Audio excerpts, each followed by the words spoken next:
The U.S. Mexico border region has witnessed tremendous growth in recent decades, not just in trade, population, and urbanization, but in traffic, pollution, and stress on the natural environment. These are issues that state and federal policymakers on both sides of the border are, or should be, grappling with, especially amid the stark realities of climate change and deepening drought in the region. This episode explores how one important, if little known, institution works on these challenges every day, and in particular, how it works to protect and manage water along the border. Our guest, John Beckham, is the Managing Director of the North American Development Bank. As a binational institution created and funded by both the United States and Mexico, the bank is uniquely focused on environmental issues in the region, including the resilience of water resources. I was also joined by my colleague at the Claudia X. Gonzalez Center, Ivonne Cruz. Ivonne is a research scholar at the center whose research focuses on sustainability, including the social impact of corporations and the human dimensions of global climate change. I'm Tony Payan, director of the Claudia X. Gonzalez Center for the U.S. and Mexico at Rice University's Baker Institute for Public Policy in Houston, Texas. And this is Mexico Centered. So, John, you lead the North American Development Bank. But I know that a lot of folks haven't really heard about the bank, the NAD Bank. Tell us about it a little bit for our listenership. What is the origin of the bank, your jurisdiction, the kinds of things that you do?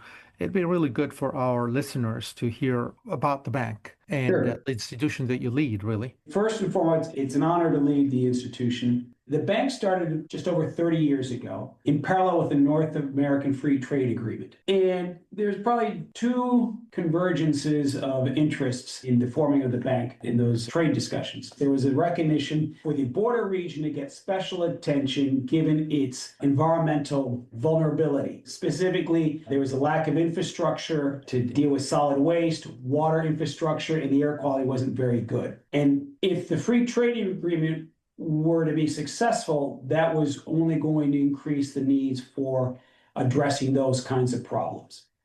And of course, then the banks formed as a way to obtain the congressional support, particularly in the United States, but on both sides, to say, okay, here's a vehicle, an instrument, a binational investment catalyst that will be jointly managed by Mexico and the United States to address these infrastructure needs, both back in 1994 and in the future, because when NAFTA was negotiated, then rebooted in USMCA in 2020, it was recognized in those moments as a long-term commitment by Mexico and the United States to the economic, cultural integration and the need to invest in that relationship tangibly with infrastructure. And I think people don't realize the vision of the bank to some extent, because if I recall, back in 1993 or so, trade between the two countries was about $40 billion. Right. Now it's $800 billion. That's 20 times the trade of that time. And there was already the vision that the communities along the border, from Tijuana to Matamoros, from San Diego to Brownsville, were going to bear the brunt of all that trade, traffic, that infrastructure needed to expand, that population was going to explode, factories were going to grow. So there was going to be a great deal of pressure on the natural resources of the region and a need to address infrastructure. So I guess it was in some ways inadvertently quite a visionary thing, right? I would agree that it was a visionary thing. And I think depending on who you ask, whether it was inadvertent or say, yeah, no, we knew we needed it and we're glad we got it. So I think both things are probably true depending on which players you were talking to at the time. A couple little facts to complement your 20x increase in trade volumes between Mexico and the United States is when the bank was formed, basic water access, which is potable water and sewage, was, depending on where you were, anywhere from 60 to 80% of the population had basic access to water. Nowadays, on the U.S. side, we're about 99, 98. Those last 2% are really unincorporated areas where we work hard to try to get some basic services to those communities. But we've achieved 98 to 99% of basic access to coverage on the United States at the border. And the Mexican side, it's anywhere from like 82% to 95% basic water coverage. So the bank, in working with its partners in the states and local municipalities, has actually addressed what was a huge need at the time. Another little fact that is less successful, if you will, and it goes directly to the trade question, is we've had that 20x increase in trade is being conducted over ports of entry, of which 75% of which predate NAFTA. So let me say it another way, is the increase in capacity and infrastructure to deal with the trade at ports of entry across the region, 75% of it predates NAFTA. So again, we got a lot more work to do in terms of that side of the infrastructure, and that has a direct impact on the environment. Wait times cause pollution. Pollution causes health problems for those communities that live near the ports of entry. So we've come a long way, and we've got a long way to go. You're absolutely right, because I do remember when I was a teenager back in the day in El Paso and Juarez, and I recall the Boda Bridge goes back to the 1960s. The Zaragoza Bridge back in the 80s was essentially a two-lane bridge and eventually was expanded in the 90s. And the downtown bridges are the same. They've always been for a very long time, a few lanes. And then there's Santa Teresa, which is a more recent port of entry, but most of it was already there. The bridges, the old infrastructure is bearing the brunt of the incredible traffic, the millions of trucks and vehicles and the millions of people that cross every year. And so the trade has multiplied, but the infrastructure has not kept up with it. No, it hasn't. Yep. It's incredible. So Ivonne. What we talk little about, but it's now affecting, the whole border region, is everything related to climate change issues, drought, water scarcity, and whatnot. That has a lot to do with NatBank's mission as well, right? And I wanted to take the opportunity to kind of jump into writing the topic that we really wanted to touch upon with you, John, which is the whole issue with water. And what is NatBank really doing across the border? Because I know you talked a little bit about the history of how it was consolidated, but of course it's very important if you could share a little bit more on all like the mission of NatBank and how do you go across the whole transboundary with the two basins, right? The Colorado River, the Rio Grande, and of course the Tijuana River. And what's NatBank's role in the transboundary flow of basins, right? And how do you really care for the resource and the ultimate goal, which is for the well-being of border communities? So if you can expand a little bit on that. Well, we could be here for several hours. Depends how long you want to cut me off, is what I'm saying. For starters, that issue of water and the transboundary water flows has multiple jurisdictions or multiple institutions and bodies, both Mexican and U.S., that work on it. There's the 1944 treaty, which you all know, but some of your listeners may not. It is a water treaty signed between the United States and Mexico, which sets out how water is going to be shared between both countries in those river basins that you just described. And there's a commission that deals with a lot of those particular issues that include water quality. Obviously, EPA and Semarnat, in both, which is Semarnat is the Mexican equivalent of the EPA, and EPA is the U.S. equivalent of Semarnat. They also have authority over some of the water cleanliness issues that these river basins provide. It's important to note that those river basins extend far away from the border, so they impact a lot of different communities. All that's a long-winded to say is that the NatBank is one player, small player with a big checkbook to try to address where those waters hit the boundary. And sewage on one side or on the other side, or contamination, doesn't respect political borders. So it can seep and flow. Both countries recognize that this is a joint challenge that both need to invest in. The bank, being a binational institution, 50% owned by Mexico, 50% owned by the United States, is created to bring money, capital, to address water sanitation, collectors, sewage pipes, deactivating septic tanks, so that the municipalities and the states on both sides of the border have the infrastructure so that contaminated water doesn't seep back and forth and affecting different communities. And another way to think about it is we try to bring a global view to a binational problem that's really one natural phenomenon. Water comes and goes as it wants to. Right. And I guess what's really interesting is that, you said, right, we are a binational institution with a big checkbook, but it just seems like also you have been now a key player in everything related to water. And water is so cross-cutting, right? I mean, it's a human right, it's a social issue, it includes health aspects. So I guess you are kind of overreaching other areas, right? And I guess even though you were supposed to act as a kind of a development bank, right? You're kind of exploring new areas, right? And you are now all over the place. We're all over the place within our little fajita on the border, but no, you're right, Yvonne. I think you're right to tease out a little bit more about what water means. I've been here at the bank for 5 years.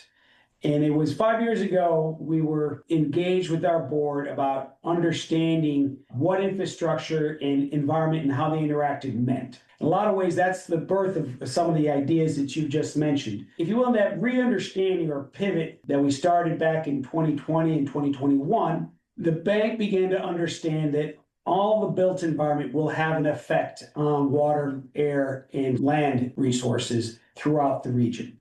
And so particularly in the case of water, which is the, if you will, the Achilles heel or the biggest vulnerability of the border region, doesn't matter which part of it you're on, the bank has been focused in on just not doing water infrastructure 1.0, which is basic potable water and sanitation services, to begin working in areas of how to work on buildings and systems that use less water to begin with, begin trying to work with municipalities and state authorities to develop water reuse projects, which is basically taking sewage water, retreating it for industrial purposes, trying to replenish an aquifer. Some jurisdictions are actually looking at direct potable reuse, which is basically closing the whole cycle. So we've been working on a lot of those types of projects. In addition, we have begun working on water conservation. There's a lot of water wastage through old tubes, old irrigation districts. So that's sort of the way we're beginning to evolve our thinking of how we need to think about water, or evolve our thinking about where we need to invest the checkbook for the water resources. Because just like trade, I don't know if they have multiple, Tony, but I'll have to figure it out. But there's 26 million people, which is a lot more than there were 30 years ago, live in the border region. And as Ivonne said, it's a human right, and we need to take care of using those resources and not wasting them so that we can take care of the people who live in the region without damaging this cradle of economic, cultural dynamism for Mexico and the United States. So let me follow up on a couple of things. I'm going to ask two questions, and I hope we can address them both. One is easy, I think, because it's about history. You said you've been with the bank for 5 years or so, but the bank is 30 plus years. I guess its mission has evolved. It's got to have evolved over time. The kinds of things that it does, the reinterpretation of its areas of interest, the issues it addresses have got to have changed over 30 to 35 years. How do you feel that the bank has evolved, changed, and has had to move to address new problems and issues? How do you do that when your statute, I think, has been fairly stable in terms of what it says that you're supposed to do? So there's got to have been an evolution. And the other issue that I think it's important to address, especially because water has been so controversial lately, one of the issues, of course, is not just what Ivonne says, which is climate change, scarcity. It rains less than it used to. I remember the summer monsoons in the Chihuahuan Desert, and we don't see them that often anymore. In fact, we're seeing more haboobs or sandstorms and things like that. So that's got to put a lot of stress. And of course, as you said, the demand has grown because we now are talking about 25, 26 million people on the border demanding access to water. But there's also national approaches to water. Mexico has a different philosophical legal approach. The U.S. has a different philosophical legal approach. We saw it recently with Trump putting pressure on Mexico to come to an agreement on water sharing between Texas and the 4 states that are adjacent to Texas.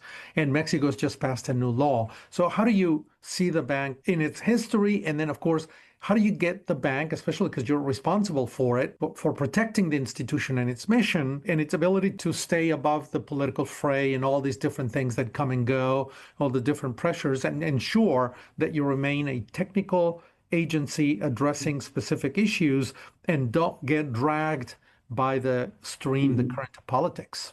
Well, that's a lot there, Tony. So I'm going to try to break it up as best I can. The history of the bank is we are where we are because of the success of where we started. And the success of where we started was we've always had a committed team. We've always had great employees, great leadership here who understood that the bank's relevance is because it can marry technical resources or technical know-how with financial resources and know-how. That's the vertebrae, the column, the spinal column of the bank and what we do differently that other organizations don't do. And we've been able to evolve because we have first a binational staff. We have a binational leadership.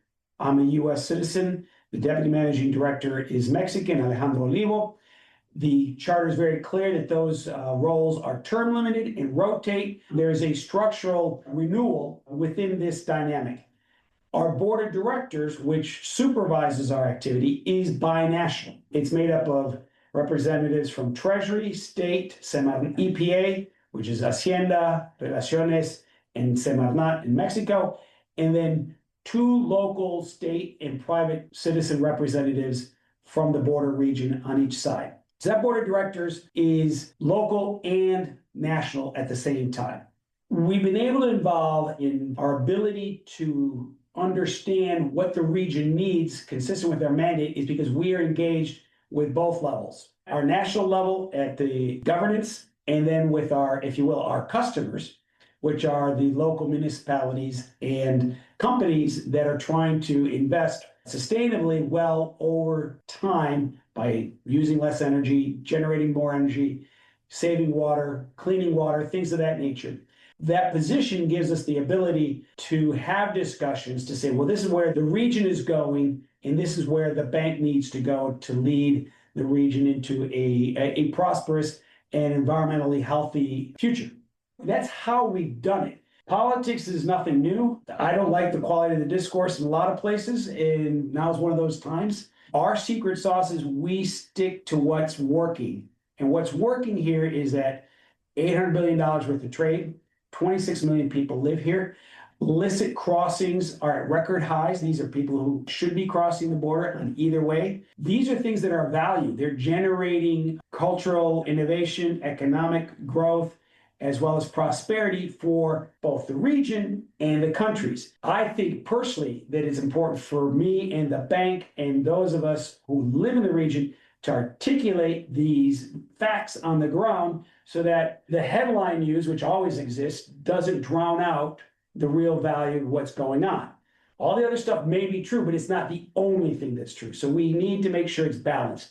And that's been a very productive approach for us at the bank to guide it in, a relationship that's going to have its ups and downs. Before I get to Ivonne, who's going to ask you another question, I think I want to establish something again for the audience.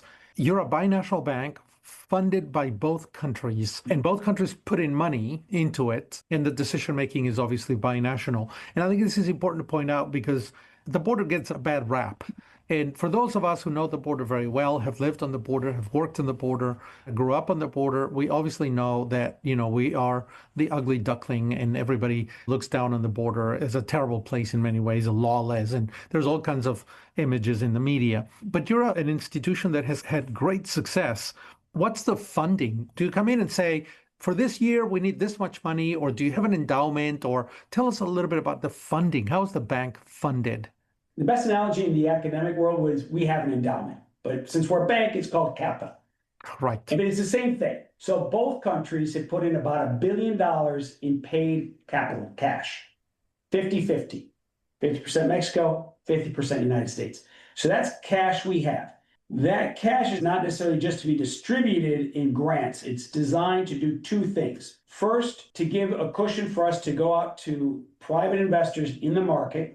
Switzerland, we've done issues in the United States, we borrow money in Mexico, and then we borrow that money so we then lend for projects on the border region. Rough numbers, we have $1 billion in capital, we borrowed another $1 billion, and so we put $2 billion to work, more or less, in the border region. So there's a nice, interesting leverage from that. That money, since those are all, if you will, long-term, mostly bespoke loans to infrastructure projects. Over time, they pay both interest and principal back to the bank that we then recycle into new projects and new infrastructure. That's the main tool and the most powerful tool we have. For certain sectors, mostly water, we have grant funding. Now, that grant funding is subject to congressional appropriation because to the EPA, that's called the BWIP, Border Water Infrastructure Program. The EPA awards us that funding to administer on the border region to attend to water sanitation issues that can have cross-border impacts. So we do that because we can invest the money easily on the U.S. or the Mexican side. And the Mexicans have agreed that when we do that, they put in at least 2, sometimes 4 times the amount of money that the congressional fund we administer. So that's the second pool of money. We have 2 other ones that are similar. We have what's called the Community Assistance Program, which does similar water sanitation and solid waste sanitation for very small communities that really can't borrow money. So think of the colonias outside of El Paso would be a great example. There's some small rural towns in Sonora or Chihuahua or Coahuila where we do this type of grant program for about $750,000 for particular sanitation needs. That product and the next one, which is our technical assistance program, are all funded by the bank. And how do we fund it is that first big pile of money that we lend and pays us interest creates what we call retained earnings in banking speak. It's just interest that we've earned that gets saved in the bank. We don't pay dividends, just like the university doesn't pay dividends on what an endowment makes. So our board says 20% of those earnings that would go to capital, we're going to put them into these funds. And then you will then recycle those funds for these as grants for these particular types of small communities or technical assistance, which is basically project readiness kind of work. It seems complex, but you guys have it all really working really well. And I know there's the new Water Resiliency Fund, which I know Tony's going to ask you in a minute. But before we jump to that, I think it'll be very interesting to hear, how do you prioritize these alliances that you work with across the border? Because I think in the last 5 years or so, you've reached out to all these different partnerships. How do you prioritize these alliances, and which ones really are more successful? The public, the private, the combination of this, the working with the nonprofits, which ones are more successful in delivering your mission, so to speak? In general, I wouldn't characterize it that a nonprofit or a school or a state, we can engage with a successful partnership on many different types of counterparts or partners. I think the key distinctiveness is 2 factors. One, a shared commitment to investing in an environmental objective. Are we talking about how do we assure clean water? How do we assure less waste? How do we assure whatever that problem that has an environmental and economic impact can be defined? And the second is that we're clear about what we're trying to do. And if we're clear and we're committed, I think we can work with almost anyone. Those partnerships that, if you will, languish are those that we just can't land in a concrete and specific manner. They start out, well, we got this idea to do, water diversification because it hasn't rained in several years. But from there to actually say, all right, well, are we talking about desalination? Are we talking about studying an aquifer? Are we talking about replacing leaky tubes? Then things start getting, if you don't have that kind of detail and clarity, it can be a little harder to actually achieve results. Yeah. No, I can imagine, of course. And then everybody thinks that you guys are open for any kind of financing, right? I know you've been asked many different things, but we sort of been kind of just going around the fact that there is a huge drought happening across the board. Not only our border has been really suffering from this mega drought, or what we call it now, right? But is there any kind of mitigation strategies or adaptation plans that NatBank is somehow contributing to or calling for all these entities, all these partnerships? Is this included in your mission, or how are you addressing the whole issue of climate change / drought, slash scarcity, etc.? The reality you just painted out is true. So there's less water.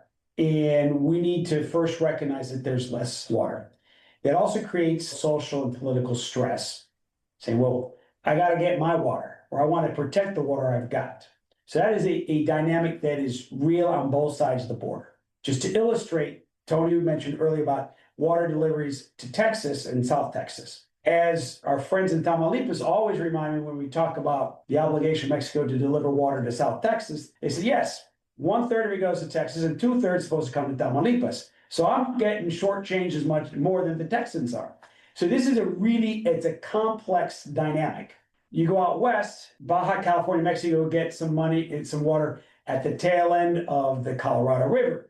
But there's all sorts of negotiations or broken negotiations or stalled negotiations in all the United States and the states on the northern side of the border trying to figure out their Colorado River Compact, which will affect what Mexico could receive at the end of that river basin. So it's a very complex system. All that's a setup to say, given our focus on the border region, our main priority is to do two things. First, make sure we are conserving as much water that exists that we have. So that means addressing aging infrastructure that can lose 40% of the water just in moving it through the system. Helping municipalities promote more responsible usage of water by consumers. It means also investing in newer technologies for industrial water reuse. So instead of taking water out of a water treatment plant or sewage treatment plant and then disposing it per the norms into the environment, you can actually get many more turns out of it by selling it to some industrial or commercial customers and then treat it and return it to nature. We're also beginning to see how we can work in the agricultural sector, which consumes 80% of the water on both sides. We have to address the technification and more efficient use of water by the agricultural sector. So we're trying to do that. So basically, first thing we're trying to do is invest in infrastructure and technology to make better use of the water we've got. With the second objective is to lower the pressure on the binational dialogue of what do we do about less water. So if we can change the dynamic of the discussion, say, well, that bucket of water is mine and this one's yours, to create a little less scarcity, then we can have a saner, less emotional, less pressurized discussion about what do we do now is what we hope to contribute to. We're not directly involved in those discussions, but we feel that by contributing to making the scarcity less acute, we can actually plot out a longer-term binational solution. It was done in 44. The 44 treaty was the vanguard of international cooperation when it was signed. We're now at a moment where we have to understand those things in a new way. Manage scarcity, right? That's what the new thing. Manage scarcity. I want to follow up on that because I think people don't realize that there are 3 rivers that cross the border, I guess become the border. One of them, of course, is the Rio Grande. Everybody knows that. Certainly we're in Houston, and Ciudad Juarez and San Antonio, and everyone knows that that's a complicated watershed. It's huge. And it's very complicated, and it goes through a dozen states, perhaps from Wyoming, Colorado, New Mexico, Texas, and 4 other states in Mexico. So it's quite a bit. And then, of course, there is the Colorado River, which also, I think, involves at least probably 7 states in the U.S. and maybe Sonora and Baja California in Mexico. And then, of course, the Tijuana River, which is a small river. It's a small watershed, but it's an independent watershed. So can you speak to some of the major differences, I should say, good and bad, in managing these 3 watersheds?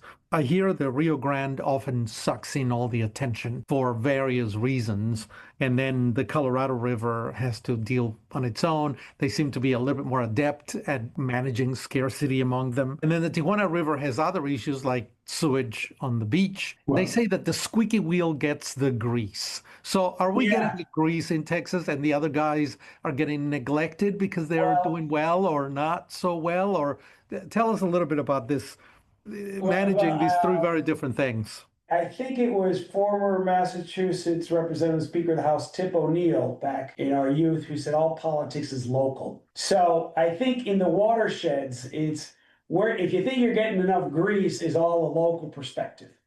Right. So that's the big takeaway I'm having. Why do I say that? Clearly, if you're living in Imperial County where you've had we're going in our third year of contaminated beaches from Tijuana River sewage flows as well as ocean sewage flows. That's unacceptable. If you're in the city of Tijuana, where your sole water supply is Colorado River water, and you're at the end of that spigot, that's job one, and you got to solve that problem.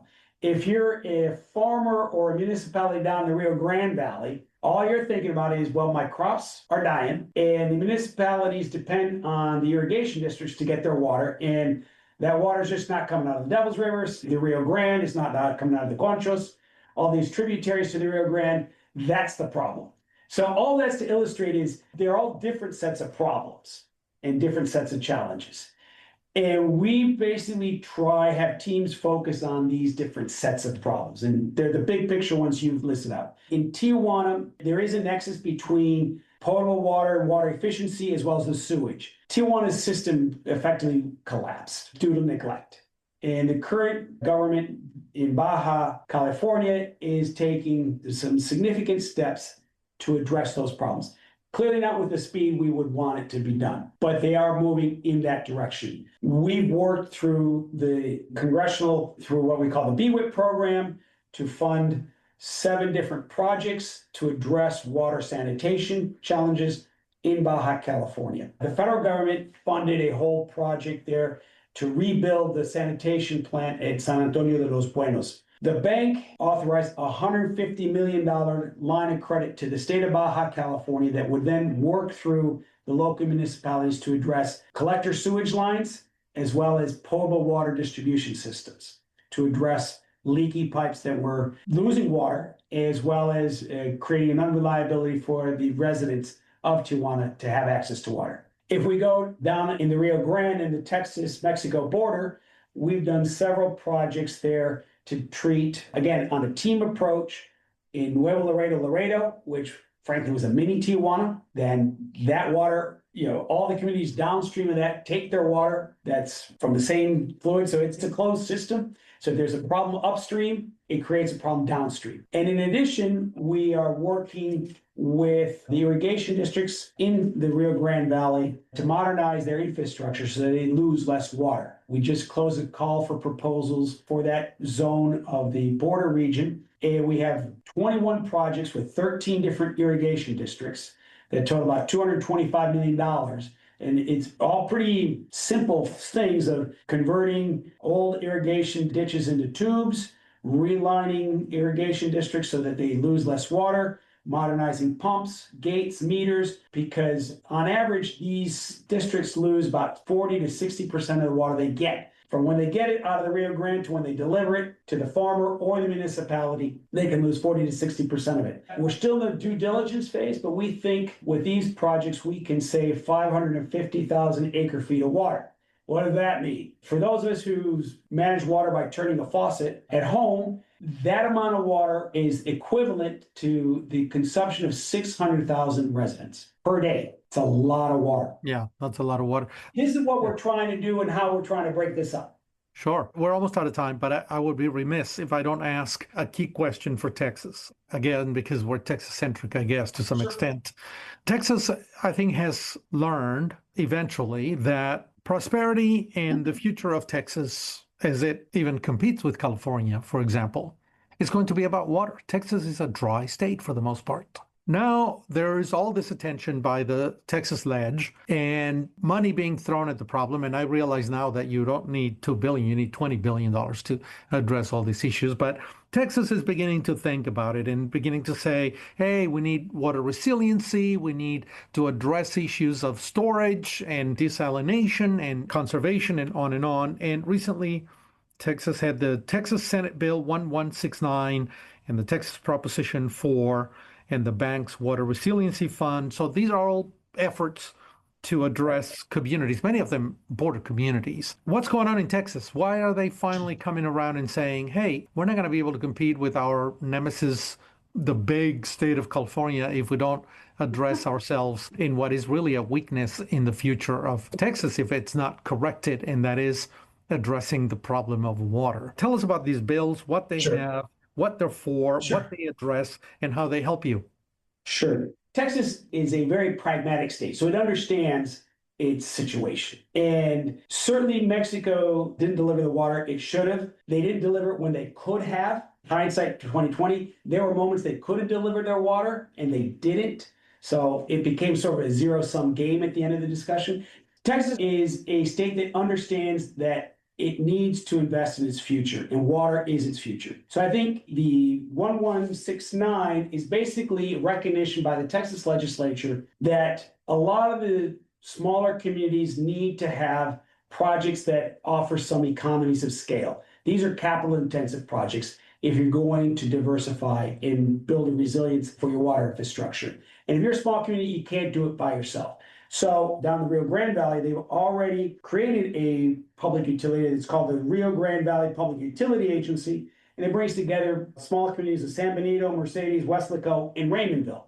So that's a tangible example where these communities are coming together to create a joint entity that will allow them to come up with a solution that is more cost efficient per bucket of water. Prop 4 is basically a fund established for 20 years, $1 billion per annum, that will fund infrastructure, water infrastructure throughout the state, managed by the Texas Water Development Board. It complements a lot of what the bank is trying to do on the border region, and we're actively working with the Water Development Board so that their resources plus our resources can be added together for a bigger impact than if we did it independently.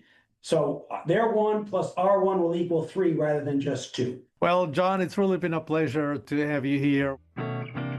The Judah Leigh Allen Mexico Center podcast is brought to you by the Baker Institute Center for the U.S. and Mexico, which seeks to have a meaningful impact on the U.S. Mexico relationship through binational policy research and solutions, and by convening leaders who can bridge the world of ideas and the world of action. Special thanks to Judah Leigh Allen for her generous support of the work that we do here at the center. This episode was produced by J.P. Gomez and Karina Zimmel. AV production was led by Kevin Young. Be sure to visit us at bakerinstitute.org/Mexico